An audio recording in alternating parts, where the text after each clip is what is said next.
Nah, salah satu ayat yang sering menjadi pembahasan dalam kealahan adalah Ulangan 6 ayat 4. Dan dalam Ulangan 6 ayat 4 itu, kata Esa menggunakan kata ekad dan bukan yakid. Padahal kata yakid merupakan satu makna kata satu yang absolut, yang mutlak. Namun sebelum kita pelajari, mari kita dengarkan penjelasan Sang Pendeta tentang hal ini. Ulangan 6 ayat 4. Tuhan itu Allah kita, Tuhan itu Esa. Kata Esa pertama terdapat di dalam Kejadian 2 ayat 24. Kejadian 2 ayat 24. Seorang laki-laki akan meninggalkan ayahnya dan ibunya dan bersatu dengan istrinya sehingga keduanya menjadi satu daging. Saya dengan istri menikah, berapa daging ini? 2, tapi kenapa kita bilang satu daging? Satu yang muncul adalah ehad. Ada 2 kata satu di dalam Alkitab. Bahasa Ibrani yaitu Yahid, itu satu-satunya. Contohnya, Abraham mempersembahkan anaknya yang satu itu. Itu berarti satu-satunya. Menara Eiffel hanya ada satu, karena satu-satunya. Pancoran Tugu hanya satu, satu-satunya. Tapi kalau sapu lidi bukan satu-satunya. Karena kesatuan dari beberapa lidi. Mengerti maksudnya ya? Demikian juga dengan kealahan. Karena konsepnya adalah Tuhan itu Allah kita, Tuhan itu Esa. Bagi gereja Advent, itu adalah Trinitas. 3 pribadi dalam satu kealahan. Jadi itulah yang menjadi dasar bagi kaum Trinitas bahwa kata ekad di dalam Ulangan 6 ayat 4 itu bukan bermakna satu tapi kesatuan.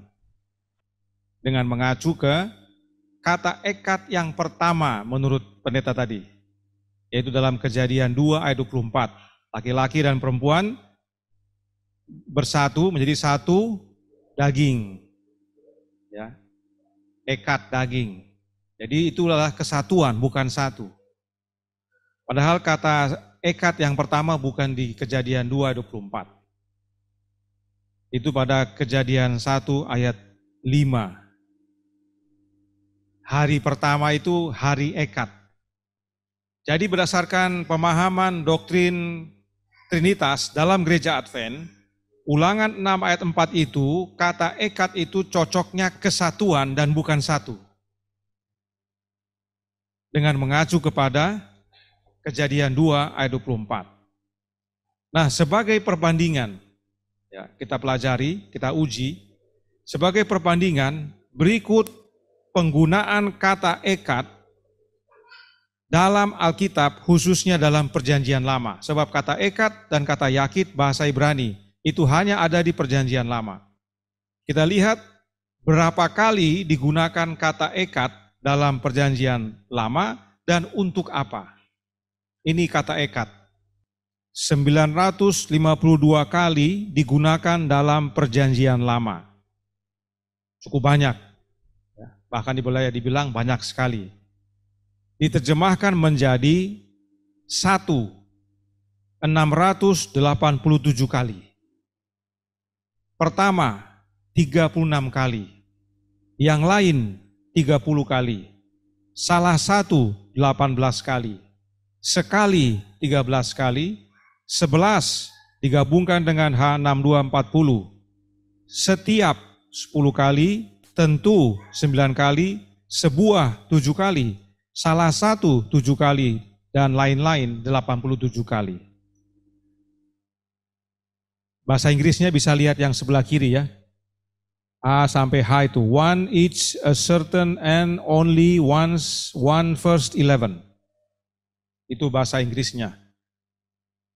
Dari 952 kali digunakan dalam Perjanjian Lama, 687 kali diterjemahkan menjadi kata satu absolut satu. Angka satu, bukan kesatuan. Bahkan dari daftar arti yang ditampilkan tidak ada kata kesatuan. Nah, contoh kata satu yang pertama bukan dalam Kejadian 2 ayat 24, tapi Kejadian 1 ayat 5. Kita baca, dan Allah menamai terang itu siang, dan gelap itu malam. Jadilah petang dan jadilah pagi, itulah hari pertama. Kata pertama di sini diterjemahkan dari kata Ibrani ekad. Inilah pertama digunakan kata ekad. Ya. Maaf saya ulangi, orang Yahudi menggunakan istilah 1, 2, 3, 4 untuk nama-nama hari. Hari pertama, hari kedua, hari ketiga. Demikian seterusnya sampai pada hari ketujuh disebut hari Sabat. Karena memang makna kata hari umumnya mengacu kepada angka. Ya. Seperti bahasa Arab, hari pertama disebut Ahad. Ya. Itu artinya satu, Ahad itu. Jadi hari pertama itu bukan artinya hari kesatuan. Ya hari pertama. Ya. Kemudian Kejadian 2 ayat 21. Lalu Tuhan membuat manusia itu tidur nyenyak. Ketika ia tidur, Tuhan Allah mengambil salah satu ekad rusuk daripadanya, lalu menutup tempat itu dengan daging. Satu rusuk artinya satu, bukan kesatuan rusuk. Nah, ayat yang tadi digunakan oleh sang pendeta untuk menyatakan adanya kesatuan adalah Kejadian 2 ayat 24 tentang pria dan wanita menjadi satu daging. Sebelum kita lihat ayat itu, kita baca dulu nasihat Roh Nubuat berikut ini dalam Counsels for the Church, halaman 87 paragraf 3. Ada tertulis adalah satu-satunya senjata yang Kristus gunakan ketika si penggoda datang dengan tipu dayanya. Di dalam Alkitab, saat Yesus menyatakan dan mengajarkan kebenaran, dia selalu berkata, ada tertulis. Atau mengutip perkataan firman Allah sebagaimana firman itu dituliskan.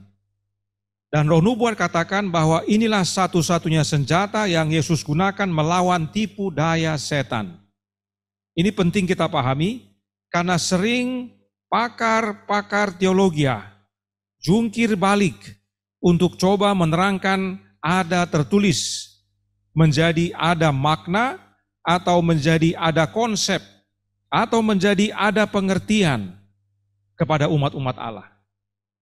Jadi seharusnya mereka mengajarkan ada tertulis, mereka jungkir balik. Maksudnya jungkir balik inilah susah payah untuk menjelaskan kepada umat bahwa itu bukan tertulis yang dimaksudkan, tapi maknanya ini, sesuai konsep yang mereka miliki. Contoh adalah Ulangan 6 ayat 4. Tertulis bilang apa? Tuhan itu Esa, satu. Tapi bagi mereka punya konsep, maknanya apa? Kesatuan. Yang tidak tertulis. Jadi ini perlu kita pahami. Supaya jangan kita hanyut dengan upaya jungkir balik itu. Singkatnya, para pakar teologi tersebut bermain sulap. Kenapa saya sebut main sulap? Berikut ikuti penjelasannya. Kejadian 2 ayat 24. Sebab itu seorang laki-laki akan meninggalkan ayahnya dan ibunya dan bersatu dengan istrinya sehingga keduanya menjadi satu daging. Ada berapa oknum dalam ayat ini? Ada 2 oknum, yaitu laki-laki dan istrinya, yaitu perempuan. Mereka bersatu menjadi satu daging. Ada 2 jadi satu daging. Itu sebabnya kata ekad di sini mempunyai makna kesatuan gabungan, compound unity. Kejadian 2 ayat 24 ini adalah contoh dari kesatuan gabungan. Sebab ada 2 individu yang menjadi satu, yaitu laki-laki dan perempuan, yaitu istrinya. Mereka jadi satu daging dan bukan menjadi satu oknum atau satu makhluk. Mereka tetap 2 oknum, namun yang menjadi satu adalah dagingnya. Kenapa yang jadi satu dagingnya? Disebut satu daging karena Hawa diambil dari Adam. Perhatikan apa yang Adam katakan. Kejadian 2 ayat 23. Lalu berkatalah manusia itu, inilah dia, tulang dari tulangku dan daging dari dagingku. Ia akan dinamai perempuan sebab ia diambil dari laki-laki. Jadi pada waktu perempuan dinikahkan kepada laki-laki, dia menjadi satu daging, seperti kembali kepada asalnya, sumbernya. Perempuan itu keluar dari laki-laki, yaitu Adam.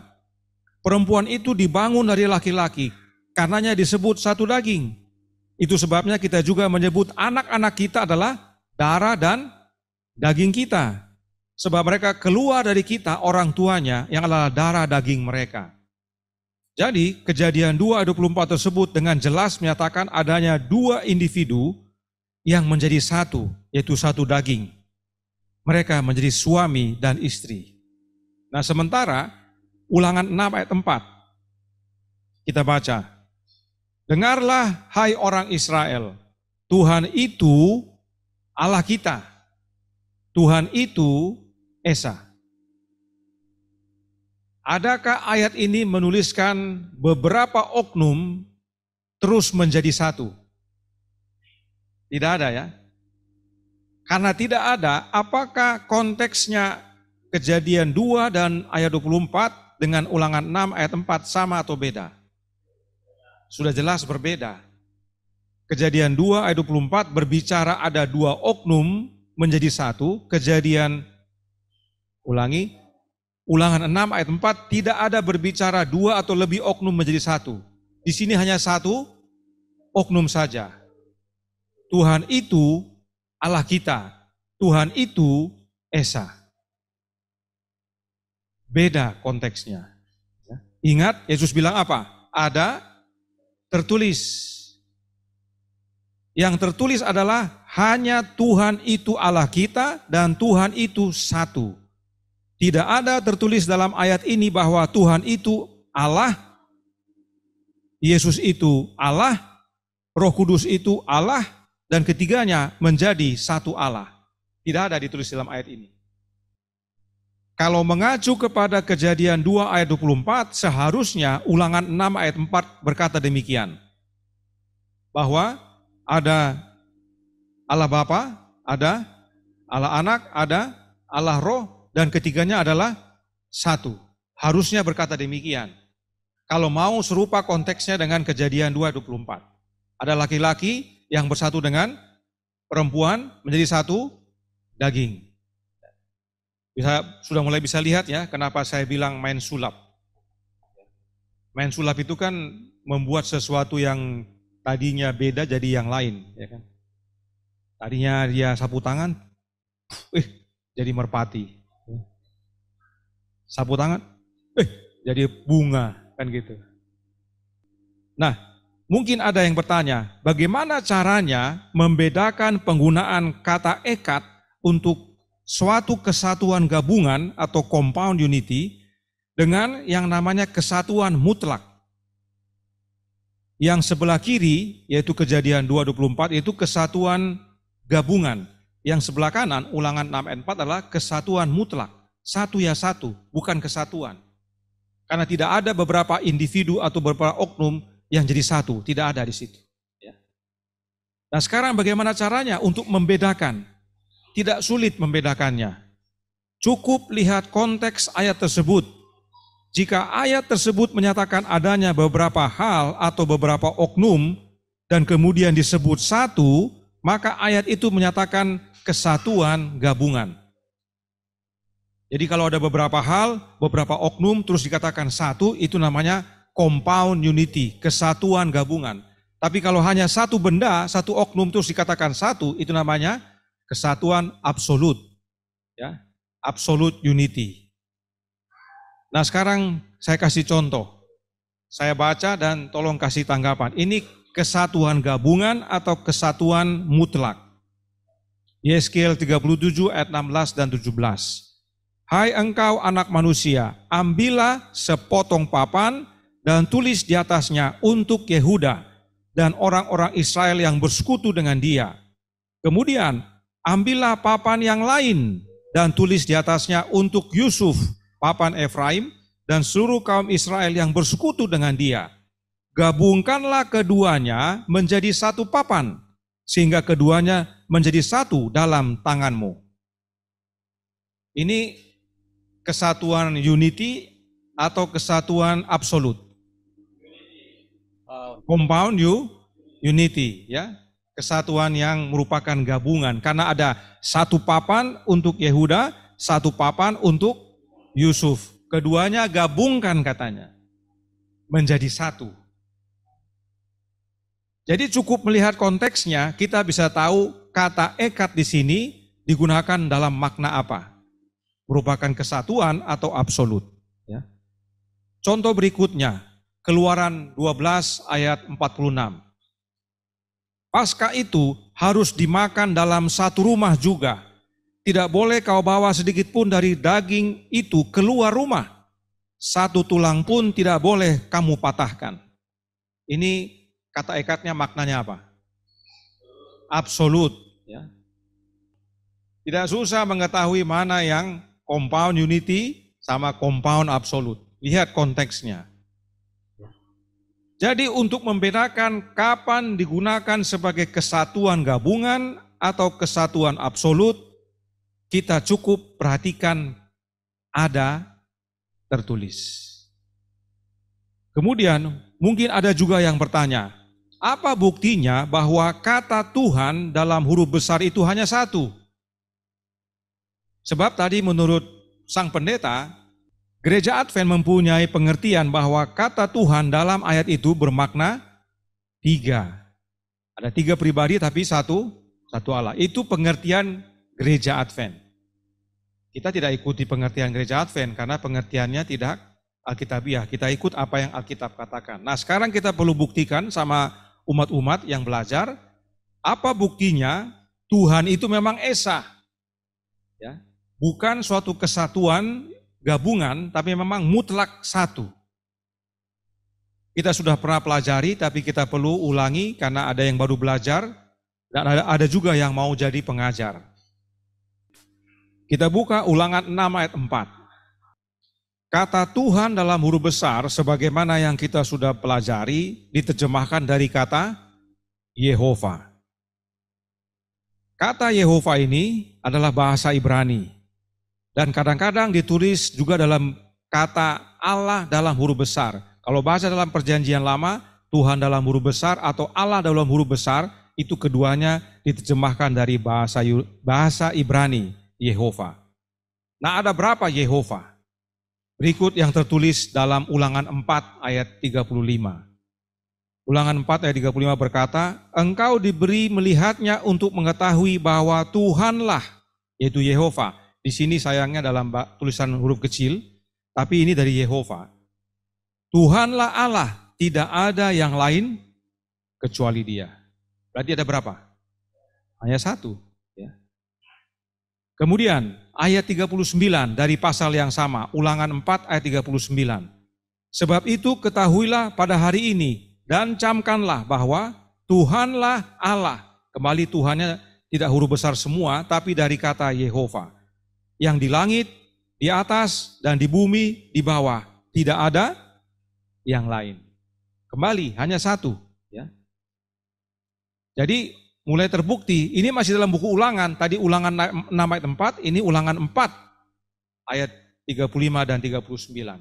Semuanya menyatakan Yehova itu hanya satu, tidak ada yang lain. Dan ini berulang-ulang disampaikan. 1 Samuel 2 ayat 2. Tidak ada yang kudus seperti Tuhan, yaitu Yehova, sebab tidak ada yang lain kecuali Engkau, dan tidak ada gunung batu seperti Allah kita. Ada berapa ini? Hanya satu. Tidak ada yang lain kecuali Engkau. Engkau itu berapa? Satu. Ya, kita bicara bahasa manusia ya. Kita bukan bicara bahasa-bahasa sulap. Berikutnya, 1 Raja-Raja 8 ayat 60. Supaya segala bangsa di bumi tahu bahwa Tuhanlah, yaitu Yehova Allah, dan tidak ada yang lain. Berikutnya, Yesaya 45 ayat 5. Akulah Tuhan, yaitu Yehova, dan tidak ada yang lain, kecuali aku tidak ada Allah.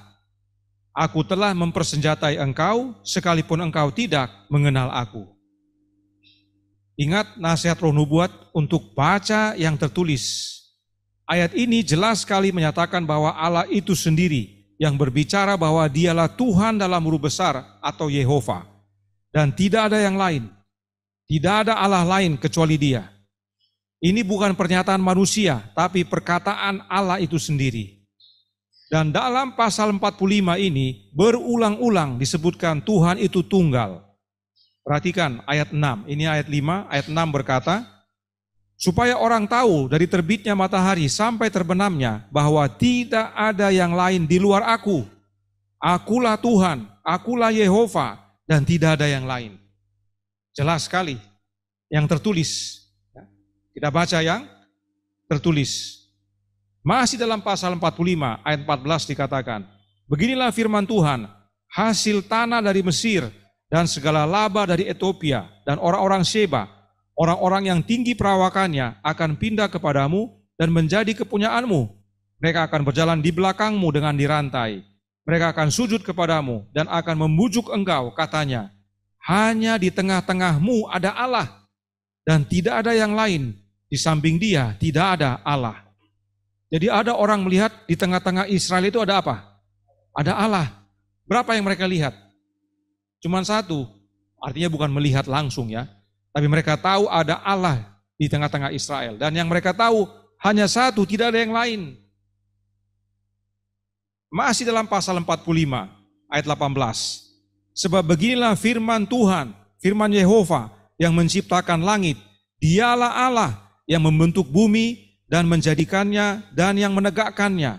Dan Ia menciptakannya bukan supaya kosong, tetapi Ia membentuknya untuk didiami. Akulah Tuhan atau akulah Yehova dan tidak ada yang lain. Saat kita membaca kalimat yang ditandai warna biru, ya, jangan lupa pekabaran malaikat pertama, sebab keduanya berhubungan. Supaya kita lihat Allah perjanjian lama dengan Allah perjanjian baru sama, tidak ada bedanya. Karena seringkali orang membuat terkesan beda. Di perjanjian lama okelah, kamu anggap satu, tapi di perjanjian baru dibukakan, rupanya ada 3. Ya.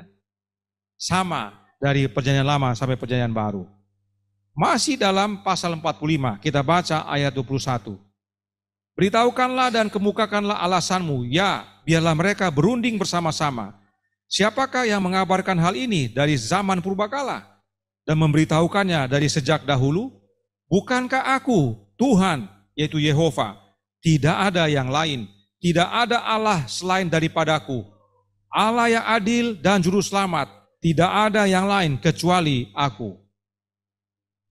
Perhatikan dari tadi, umumnya yang berkata adalah Tuhan itu sendiri, dan Dia selalu berkata aku, dan selalu menyatakan tidak ada yang lain kecuali aku.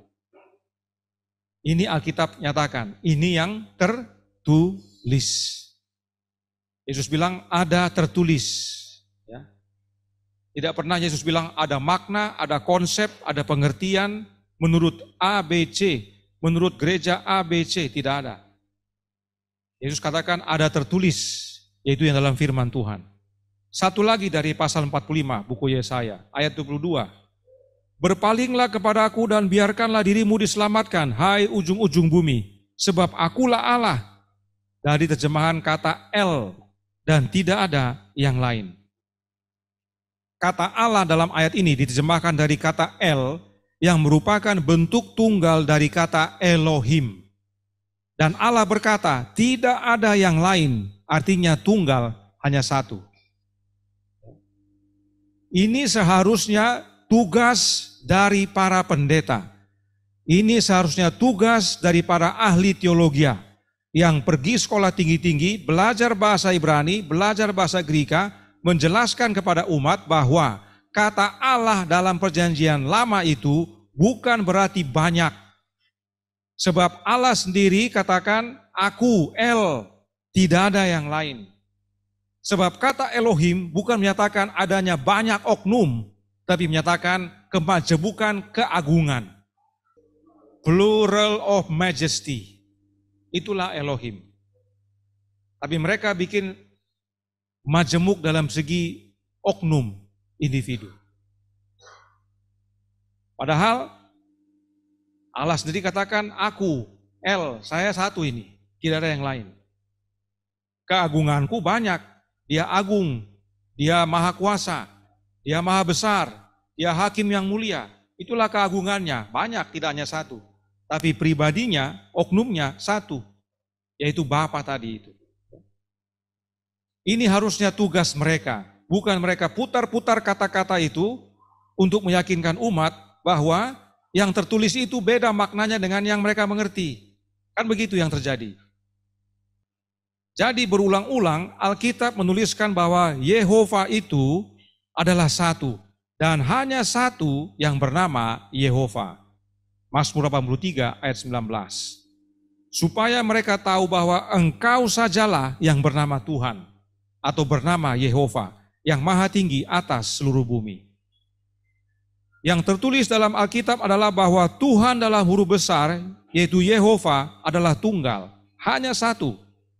Tidak heran Musa menuliskan Ulangan 6 ayat 4.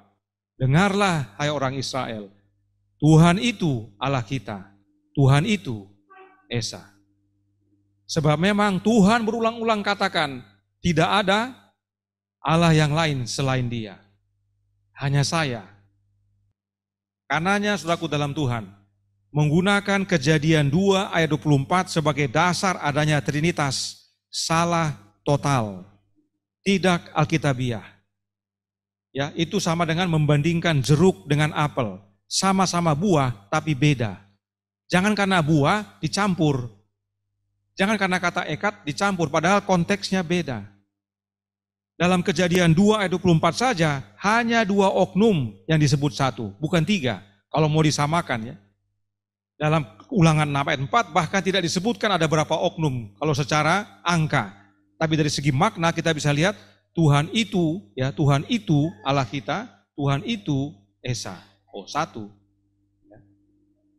Bukan Tuhan itu ya, Allah kita, Tuhan itu satu, bukan begitu. Ya. Kalau menggunakan makna pengertian mereka, dapat dilakukan itu.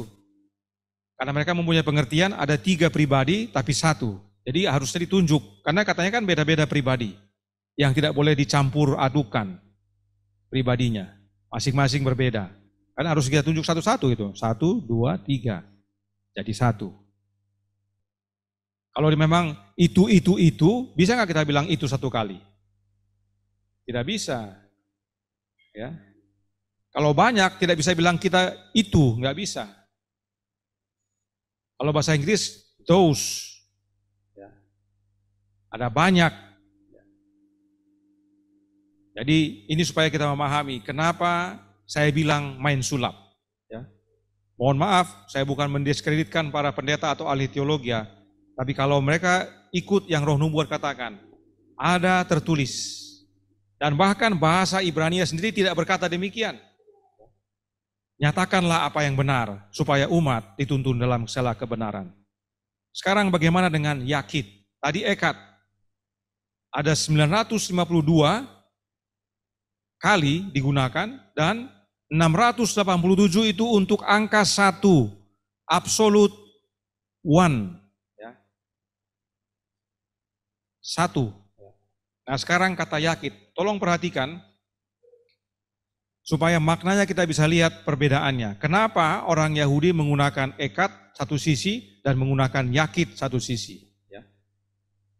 Yakid hanya 12 kali digunakan dalam perjanjian lama. Hanya 12 kali. Dibandingkan dengan ekad yang 952 kali. Supaya kita mulai berpikir ini. Karena tidak pernah dijelaskan seperti ini oleh para pendeta atau ahli teologi. Mereka hanya bilang ada ekad, ada yakid. Cocoknya yakid kalau memang cuma satu. Itu saja mereka bilang. Tidak pernah diungkapkan apa yang ada sebenarnya.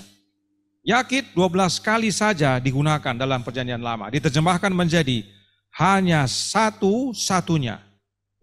6 kali. Ya, hanya atau satu-satunya 6 kali. Kesayangan 2 kali. Anak tunggal 1 kali. Putra tunggal 1 kali. Terpencil 1 kali. Sendiri 1 kali. dari 12 penggunaan kata yakid dalam perjanjian lama, ada 6 kali hanya untuk satu-satunya. Oleh karena itu mari kita lihat yang 6 ayat itu.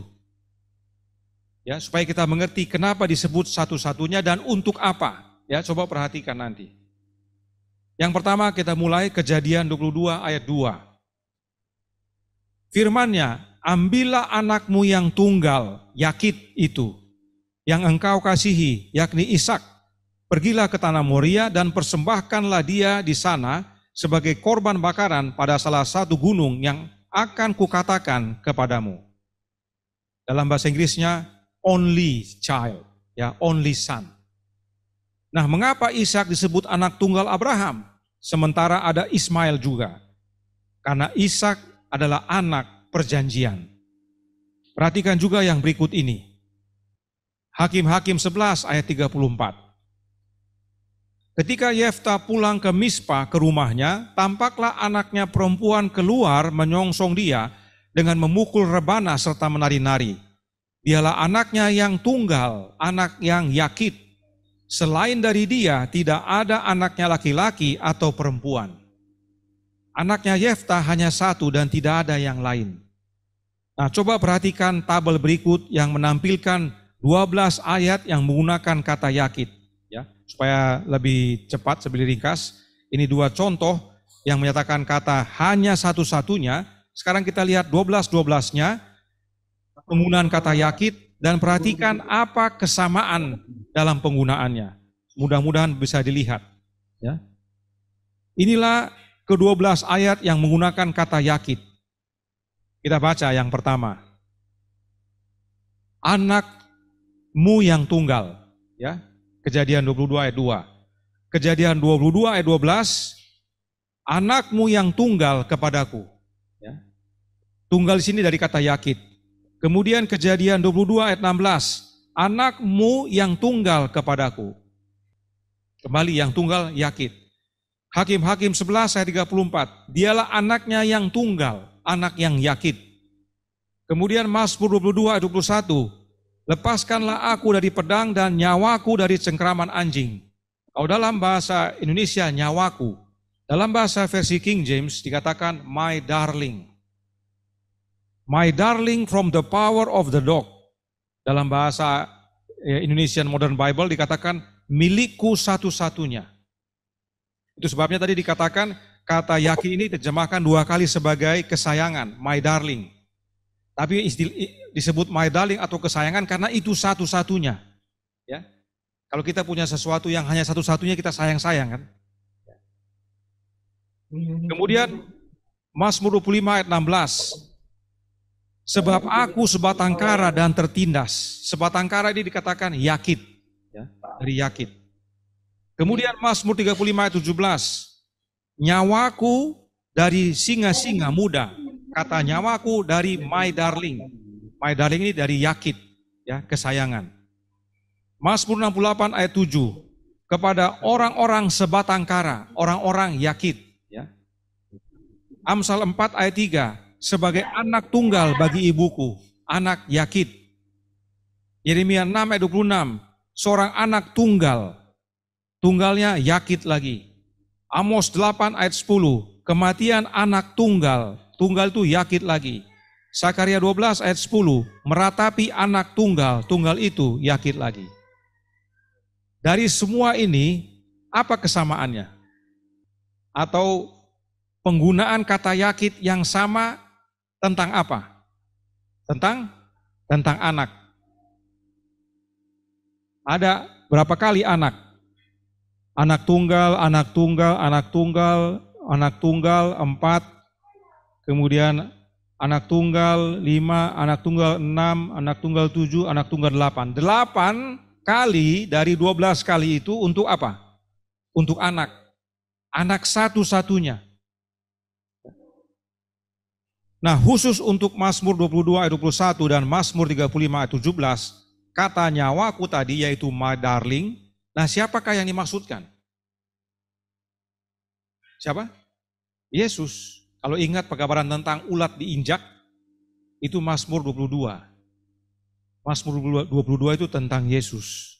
Ya. My darling, kekasih Bapa. Dan hanya satu yang Bapa kasihi, yaitu anaknya. Jadi dari 10, jadi 10 dari 12 ayat berbicara tentang anak, sebab yang my darling itu adalah tentang Yesus, yang adalah anak Allah. 8 tadi anak tunggal toh. 1, 2, 3, 4, 5, 6, 7, 8. 2 lagi yang my darling, itu mengenai Yesus. Anak juga. Jadi 10 dari 12 tentang anak. Ya. Hanya 2 ayat yang bicara tentang sebatang kara atau sendirian. Yang mana adalah pengalaman Daud. Dan apa yang Daud alami adalah gambaran yang Yesus alami. Kembali ujung-ujungnya, Yesus yang adalah anak. Jadi kalau mau digabung semua yang 12 ini, bicara tentang anak, Yakit ini. Penggunaan Yakit hanya untuk anak. Karenanya saudaraku dalam Tuhan, penggunaan kata Yakit memiliki unsur kasih sayang. Sebab semuanya berbicara tentang anak yang dikasihi, anak satu-satunya. Bahkan dalam versi King James menggunakan kata my darling. Jadi meskipun Yakit artinya satu, yaitu satu-satunya, atau satu yang mutlak, tapi penerapannya mayoritas untuk menyatakan hubungan kasih. Anak tunggal yang kekasih, anak tunggal yang dikasihi, kekasihku satu-satunya, dan seterusnya. Oleh karena itu, padanan kata untuk Yakit dalam bahasa Yunani adalah monogenes. Yakit tidak ada terjemahannya dalam bahasa Yunani, tapi padanannya ada, yaitu monogenes. Dan dalam Alkitab Perjanjian Baru, bahasa Yunani, kata monogenes hanya 9 kali digunakan. Kalau Yakit 12, kalau monogenes 9 kali. Nah, yang 9 kali ini untuk apa? Kita lihat, agar kita lihat persamaannya. Jadi Lukas 7 ayat 12 berkata, anak tunggal ibunya, monogenes. Lukas 8 ayat 42, karena anaknya perempuan yang satu-satunya, monogenes. Lukas 9 ayat 38, sebab ia adalah satu-satunya anakku, monogenes. Yohanes 1 ayat 14, yaitu kemuliaan yang diberikan kepadanya sebagai anak tunggal Bapa, monogenes. Yohanes 1 ayat 18, tetapi anak tunggal Allah, monogenes. Yohanes 3 ayat 16, mengaruniakan anaknya yang tunggal, monogenes. Yohanes 3 ayat 18, sebab ia tidak percaya dalam nama anak tunggal Allah, monogenes.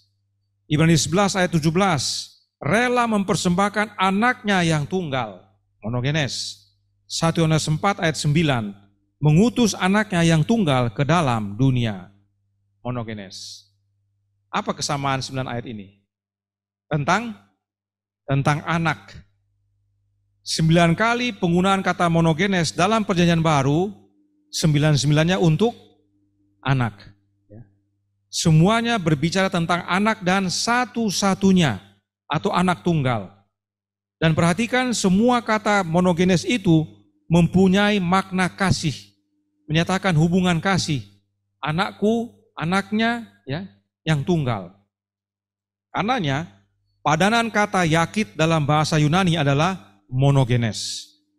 Nah, ada guru teologi yang berkata bahwa kata monogenes artinya bukan diperanakkan, tapi unik.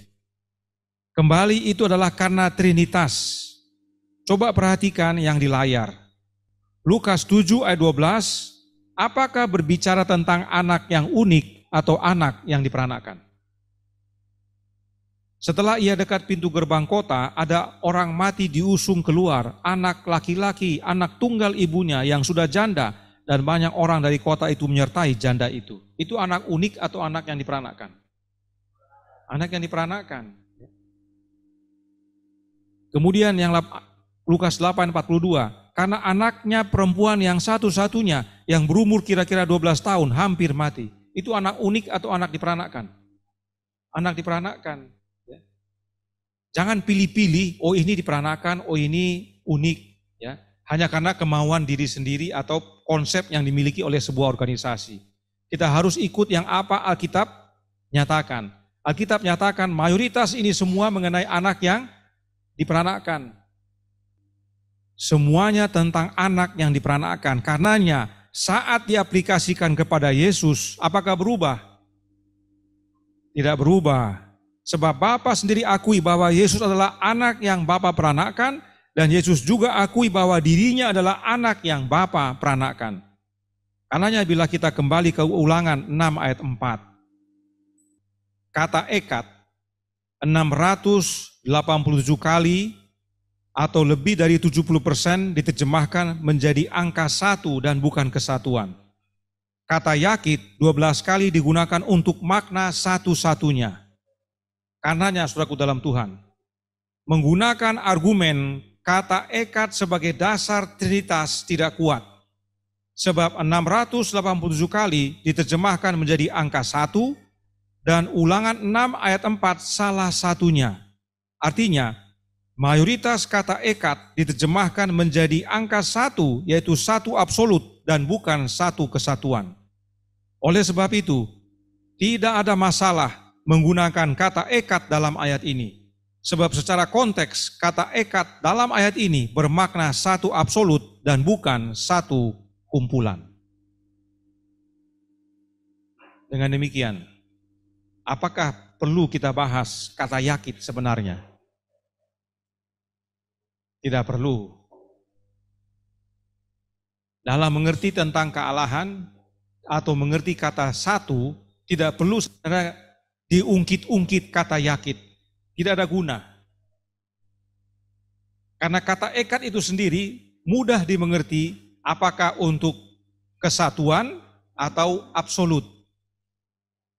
Jadi tanpa harus mempelajari kata yakit, tidak ada masalah. Buang-buang energi untuk meyakinkan orang tentang sesuatu yang salah. Dan Ibu Tamunan, ya, Ibu Vivi bilang betul, kata yakit satu kali pun tidak ada untuk Allah.